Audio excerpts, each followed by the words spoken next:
बच्चों, एक बार फिर से स्वागत है आप लोगों का एसडी पब्लिक इंटरमीडिएट के ऑनलाइन कक्षा में। आज हम लोग कक्षा 12 के दूसरे चैप्टर वैद्युत फ्लक्स तथा गॉस के प्रमेय के भाग 1 में क्षेत्रफल वेक्टर और घन कोण के बारे में पढ़ेंगे। पहला जो चैप्टर था कूलॉम का नियम तथा वैद्युत क्षेत्र, उसके सारे टॉपिक जो एनसीईआरटी से रिलेटेड थे सब पढ़ा दिए गए। उसकी न्यूमेरिकल्स बच्चों अभी 1-2 चैप्टर और पढ़ा लेंगे, इसके बाद न्यूमेरिकल्स भी प्रैक्टिस करवाएंगे तथा व्हाट्सएप के माध्यम से हम लोग न्यूमेरिकल की तैयारी करेंगे और वीडियो भी बनाएंगे। फिलहाल अभी 1-2 चैप्टर और पढ़ लें थियरी, इसके बाद न्यूमेरिकल भी लेकर चलेंगे।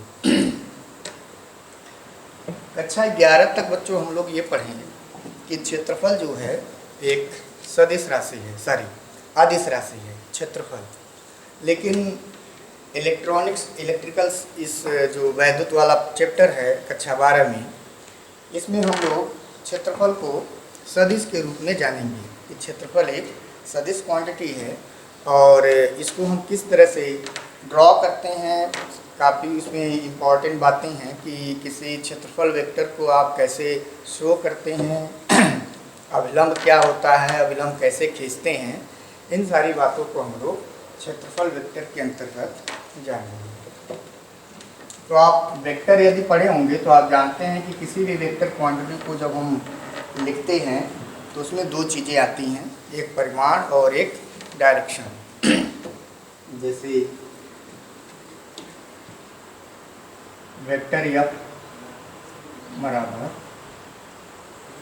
Mod vector F into F cap, या एफ कैप की जगह हम सीधे उसकी डायरेक्शन को शो करें तो यूनिट वेक्टर, एकांक वेक्टर हम लोग एन कैप लेते हैं। इस तरह से किसी वेक्टर को इस तरह से हम लोग नोट करते हैं। तो यहाँ पर मॉड ऑफ वेक्टर एफ क्या बताता है, परिमाण को शो करता है, और एन कैप जो है उसके डायरेक्शन, दिशा को शो करता है। तो किसी वेक्टर में 2 चीज़ होनी जरूरी है, परिमाण और दिशा। तो इसी तरह से हम लोग क्षेत्रफल वेक्टर को भी परिभाषित करेंगे, नोट करेंगे।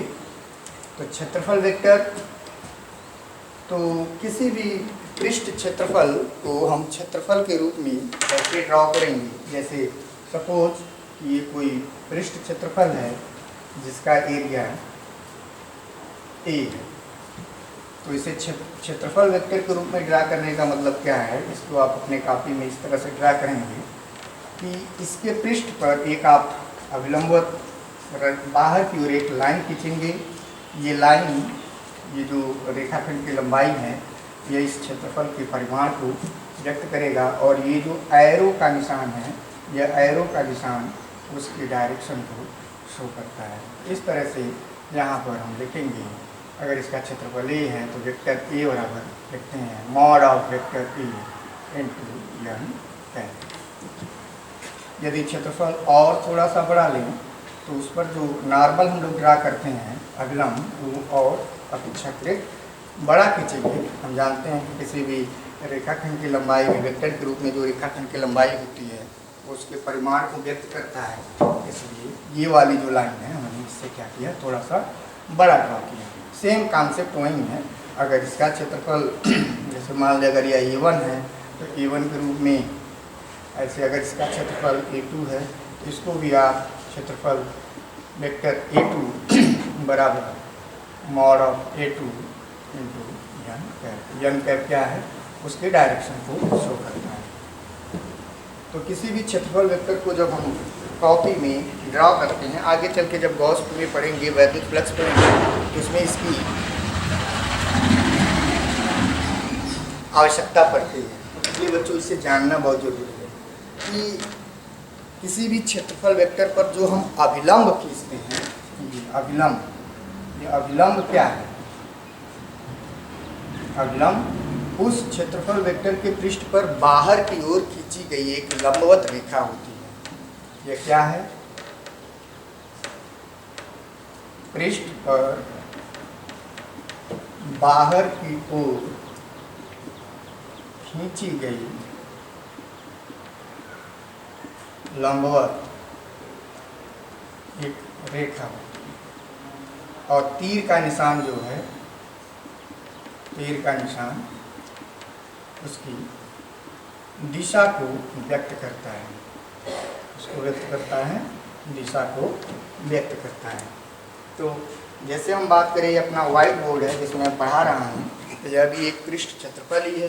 तो इस पर अविलंब यदि खींचने के लिए कहें तो ज़रूरी नहीं है कि हम उसके सेंटर से ही अविलंब खींचें, कहीं से भी इसके पृष्ठ में कहीं से भी बाहर की ओर एक लाइन ड्रा करेंगे, वह उसके अविलंब की दिशा, अविलंब को शो करता है। अविलंब का बहुत बड़ा रोल है बच्चों, क्योंकि आगे जब हम इसमें थीटा जब लेने की बात आती है, डिग्री लेने की बात आती है, तो अविलंब के साथ ही हम लोग डिग्री देखते हैं। अभी आप देखते रहिए, वीडियो आपको क्लियर होता रहेगा। तो क्षेत्रफल वेक्टर क्या है? क्षेत्रफल वेक्टर हम लोग इस चैप्टर में इस क्षेत्रफल को एक सदिश राशि की तरह ट्रीट करेंगे, सदिश राशि मानेंगे और उसको इस तरह से हम लोग उसके पृष्ठ पर एक अविलंबवत बाहर की ओर एक रेखा खींचेंगे तीर के निशान के साथ। तीर का निशान जो होगा वह उसके डायरेक्शन को शो करेगा और ये जो रेखाखंड की लंबाई है वह उसके परिमाण को व्यक्त करेगा। तो ज़रूरी नहीं है कि हमारा पृष्ठ इसी पैटर्न में हो, उसका अभिविन्यास किसी भी तरीके से हो सकता है। ऐसे हो सकता है, ऐसे हो सकता है, ऐसे हो सकता है। तो उसके पृष्ठ पर अविलंब अविलंब अविलंब कैसे भी खींच सकते हैं। ओरिएंटेशन, उसका अभिविन्यास डिपेंड करता है कि किस तरह से है। जैसे ये कोई एक कॉपी है, तो कॉपी का एक पृष्ठ है, तो यह पृष्ठ हॉरिजॉन्टल भी हो सकता है, तो इस केस में आप अविलंब इस तरह से खींचेंगे। अगर इसके पृष्ठ को कुछ डिग्री इस तरह से इंक्लाइन कर दें, स्लोप में बना दें, तो इस पर खींचा गया अविलंब भी हमेशा ये नहीं कि अभी ये ऐसे रहेगा। ध्यान दें, ये उसी के पृष्ठ पर अविलंब रहेगा बाहर की ओर। तो उस चीज़ को मैंने यहाँ पर दिखाया है। आप और बेहतर तरीके से समझना चाहते हैं तो आप ऐसे भी समझिए, जैसे कोई पृष्ठ है इस तरह से और ये कोई पृष्ठ है तो इस तरह से, और कोई पृष्ठ है तो इस तरह से हम लोग ड्रॉ करेंगे। तो जिस ओरिएंटेशन में हमारा पृष्ठ क्षेत्रफल होगा उसी के अनुसार हम उस पर अविलंब, उस पर बाहर की ओर एक लंबवत रेखा खींचते हैं और ये जो तीर का निशान है वो उसकी डायरेक्शन को व्यक्त करता है, उसके डायरेक्शन को व्यक्त करता है, यानी तो आगे यदि बहुत सूक्ष्म पृष्ठ क्षेत्रफल हो, बहुत छोटा पृष्ठ क्षेत्रफल हो, तो उस केस में उस पृष्ठ क्षेत्रफल को हम लोग DA से नोट करते हैं। कैसे नोट करते हैं? DA से नोट करते हैं। ये लाइन आप याद रखेंगे, अविलंब बाहर की ओर एक लंबवत रेखा और तीर के निशान के साथ।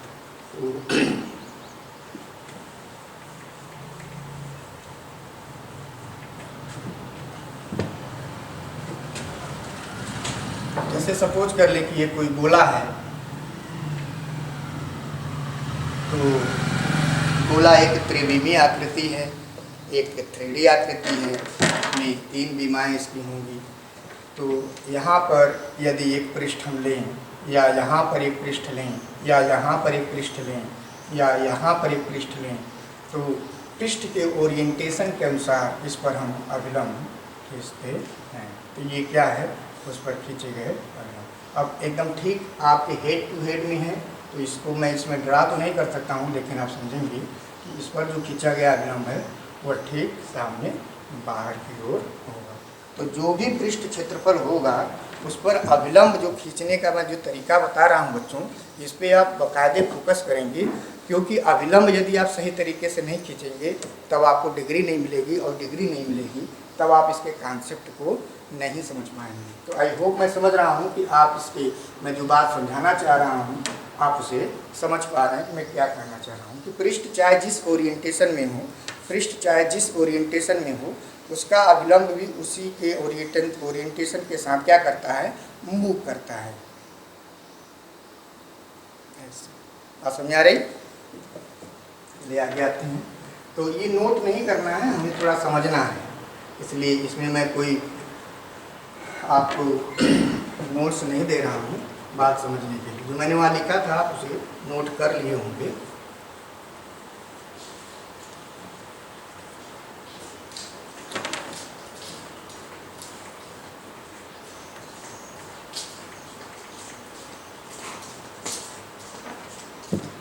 घन कोण,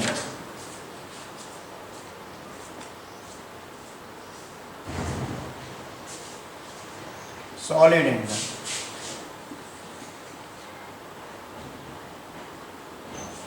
अभी तक बच्चों आप लोग प्लेन एंगल के बारे में पढ़े होंगे। एक्चुअल में अगर कोण को मैं बात करूँ तो कोण दो प्रकार के, एक प्लेन एंगल समतलीय कोण और एक घन कोण सॉलिड एंगल। तो घन कोण प्लेन एंगल यानी कि समतलीय कोण से बिल्कुल डिफरेंस है। समतलीय कोण या प्लेन एंगल क्या है? दो स्ट्रेट लाइन के बीच जो कोण बनता है, जो डिग्री बनती है, या आप इस तरह से समझे कि किसी तल में एक स्थिर रेखा को मूल बिंदु के रिस्पेक्ट में इसके स्थिति सदिश को यदि ओरिएंटेड कुछ घुमा दें, यहाँ इस पोजीशन से इस पोजीशन तक लेकर आएँ, तो इसके बीच ये जो एरिया तो नहीं कर सकते, इसके बीच में ये जो एक एंगल कवर हो रहा है एक तल में, उसी को हम कहते हैं प्लेन एंगल। प्लेन एंगल ये दो रेखाओं के बीच होता है। लेकिन घन कोण इससे बिल्कुल डिफरेंस है बच्चों। घन कोण क्या है? घन कोण के कॉन्सेप्ट को समझते हैं। तो घन कोण है क्या, पहले इसे हम परिभाषित कर लें कि घन कोण क्या है। तो किसी भी गोले के किसी पृष्ठ द्वारा, गोले के किसी भी पृष्ठ द्वारा उसके केंद्र पर जो कोण बनता है, उसी कोण को हम लोग घन कोण कहते हैं। आइए थोड़ा सा फिगर से समझ लें, तो इसके बाद इसको हम डिफाइन कर लेते हैं। मान लेते हैं कि ये क्या है, एक गोला है, एक गोला है। अब गोला है तो हमने इसको इस प्लेन में ड्रॉ किया है, तो ये नहीं समझेंगे कि ये वृत्त है। ये वृत्त नहीं है, ये क्या है? ये गोला है। तो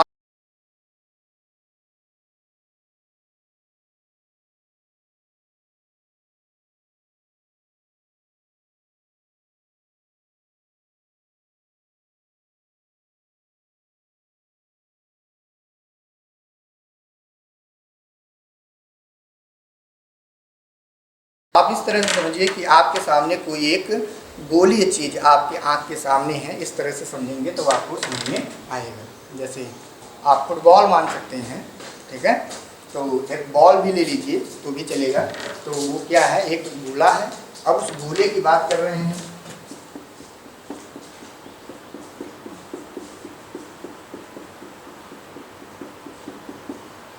तो इस गोले के पृष्ठ पर मैं कोई एक पृष्ठ क्षेत्रफल ले लिया, कोई भी एक पृष्ठ क्षेत्रफल। अब मान लेते हैं कि यह पृष्ठ क्षेत्रफल इस संपूर्ण गोले के क्षेत्रफल की तुलना में बहुत कम है, तो इसके क्षेत्रफल को हम लोग लिखते हैं डी ए से।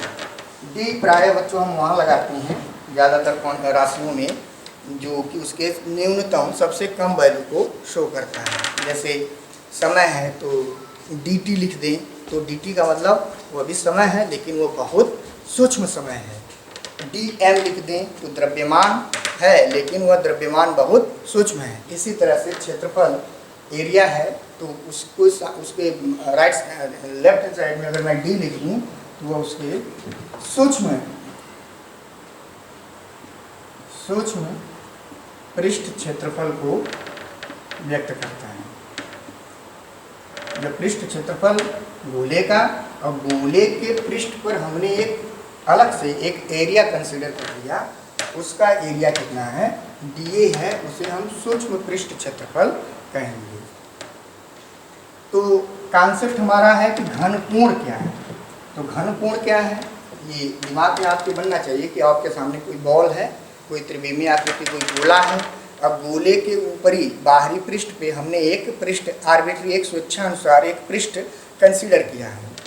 तो अब इसका अपना भाई क्या होगा? एक केंद्र होगा, और गोले की अपनी एक त्रिज्या भी होगी। अगर देखा जाए तो बच्चों इसकी परिसीमा को, इस जो मैंने सूक्ष्म पृष्ठ क्षेत्रफल माना है, इसकी परिसीमा, परिसीमा मतलब ये बाउंड्री जो है, इसकी परिसीमा को अगर मैं केंद्र से मिलाऊं,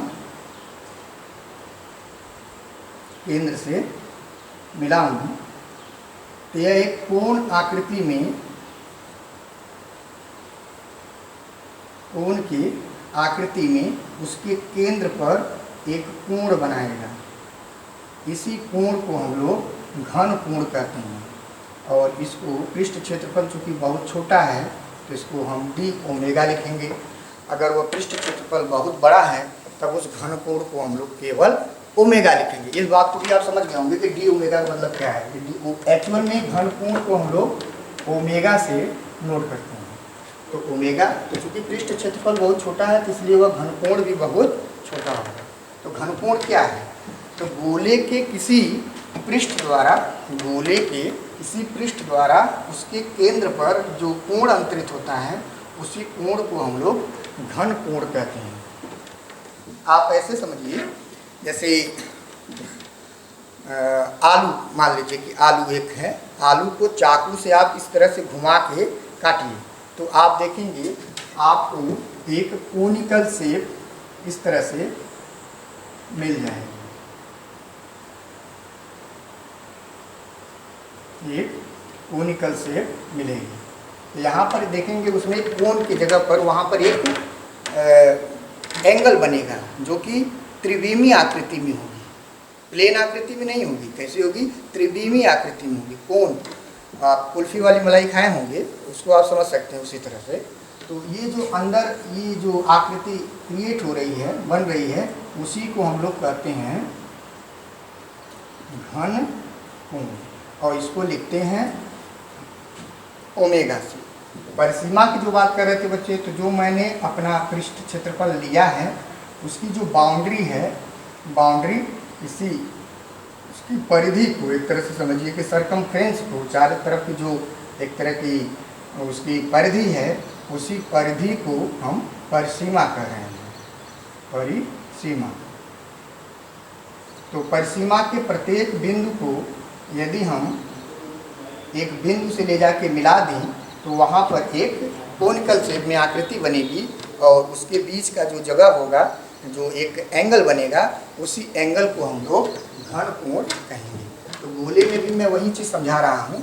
यहाँ पर आप पृष्ठ क्षेत्रफल कहीं पे भी ले सकते हैं, यहाँ पे ले लें, यहाँ पे ले लें, यहाँ पे ले लें, कहीं पे भी। तो अब यहाँ से देखने की बात है कि जैसे सेंटर है तो सेंटर से परिसीमा की दूरी हमेशा क्या होगी? वह उसकी त्रिज्या के बराबर है, क्योंकि हमने वो पृष्ठ क्षेत्रफल पृष्ठ पे माना है। तो पृष्ठ पर कोई भी क्षेत्रफल जो लिया गया है, पृष्ठ क्षेत्रफल, उसकी परिसीमा को यदि सेंटर से मिलाएंगे तो वह उसकी त्रिज्या ही व्यक्त करेगी। अब यहाँ बोर्ड में अगर मैं कहूँ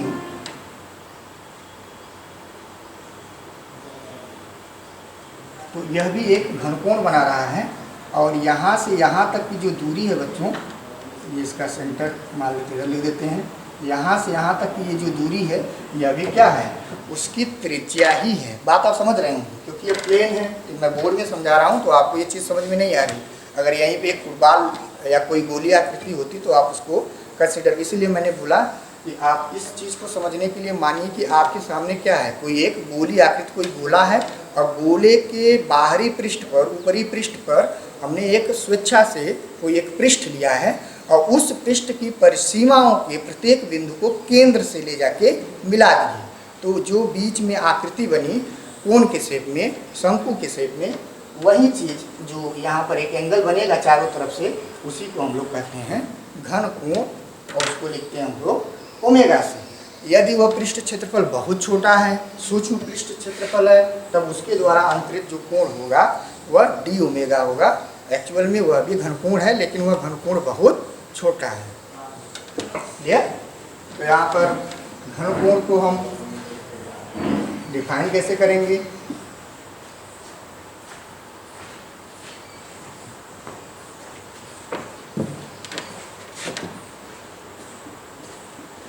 गोले के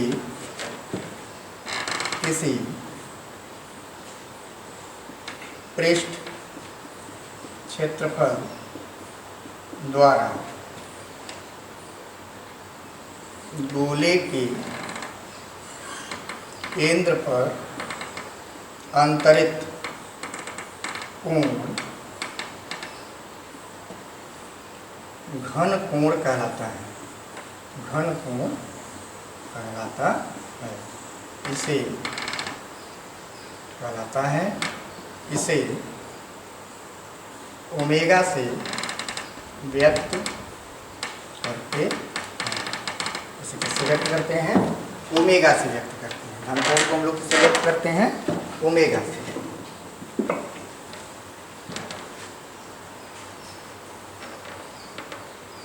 अब ये तो बच्चों क्लियर हो गया कि घन कोण क्या है और घन कोण को किससे व्यक्त करते हैं? ओमेगा से। तो इसके लिए एक फार्मूला होता है, इसके लिए एक फार्मूला होता है, तो उस फार्मूले के बारे में बात कर लें। तो फार्मूला देखिए, समझिए, कोई भी पृष्ठ क्षेत्रफल जो है गोले का, कोई भी पृष्ठ क्षेत्रफल है, उसका क्षेत्रफल जो होता है वह गोले की त्रिज्या के वर्ग के अनुक्रमानुपाती होता है। तो यह जो पृष्ठ क्षेत्रफल हमने लिया है यहाँ से ऐसे, यह पृष्ठ क्षेत्रफल, इसकी वैल्यू, इसका परिमाण जो है, इसका क्षेत्रफल जो है वह उस गोले की त्रिज्या के वर्ग के अनुक्रमानुपाती होती है। यानी कि त्रिज्या जितनी अधिक होगी, पृष्ठ क्षेत्रफल का अनुपात, उसके पृष्ठ का क्षेत्रफल भी उस रेशियो में क्या होगा? बढ़ेगा। तो आप सीधे सीधे समझिए कि यदि सूक्ष्म पृष्ठ क्षेत्रफल dA द्वारा केंद्र पर अंतरित घन कोण d ओमेगा हो, तब d ओमेगा बराबर dA बटे r²। ये हो गया बच्चों फार्मूला। d ओमेगा बराबर dA बटे r²। ये क्या है? सूक्ष्म पृष्ठ क्षेत्रफल का क्षेत्रफल है ना, और r क्या है? उस गोले की त्रिज्या है। तो पृष्ठ क्षेत्रफल में त्रिज्या के वर्ग से यदि भाग दे दें तो जो वैल्यू आएगी वही सूक्ष्म पृष्ठ क्षेत्रफल द्वारा अंतरित गोले के केंद्र पर घन कोण कहलाएगा। आप इस बात को नोट कर लेंगे, इसको भी नोट कर लिए होंगे।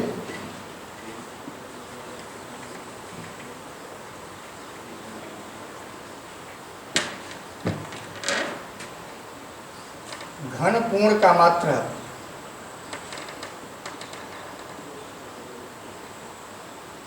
स्टेरेडियन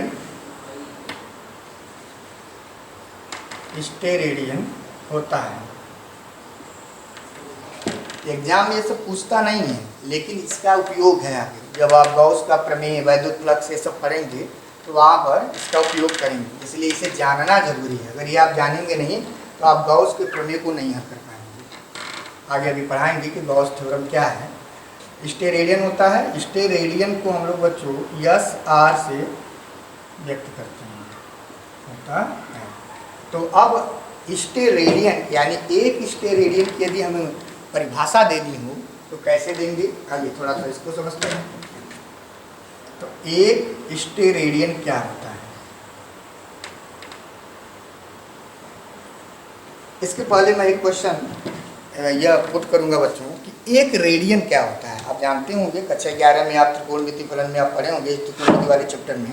एक रेडियन क्या है? अगर किसी वृत्त के त्रिज्या के बराबर की चाप, यदि किसी वृत्त की त्रिज्या के बराबर का चाप और चाप की लंबाई उस वृत्त के केंद्र पर जो कोण बनाता है उसे हम एक रेडियन कहते हैं। ध्यान दीजिए, जितनी त्रिज्या वृत्त की है उतनी ही लंबाई का उसकी परिधि पर एक चाप ले लें और उस चाप के दोनों सिरों को हम केंद्र से मिला दें तो वहाँ पर जो एंगल बनेगा उसे हम एक रेडियन कहेंगे। इसी तरह से एक स्टेरेडियन को इस तरह से डिफाइन करेंगे। आइए देखते हैं। तो हम फार्मूला जाने, d ओमेगा बराबर dA बटे r²। यदि d ओमेगा बराबर एक स्टेरेडियन या एक लिख देते हैं शॉर्टकट में 1SR, तब dA बराबर R स्क्वायर। यहीं से बच्चों हम एक स्टेरेडियन को डिफाइन करेंगे। एक स्टेरेडियन क्या है? कोई गोला है, गोले की त्रिज्या के वर्ग के बराबर का कोई पृष्ठ क्षेत्रफल ले लें उस पर।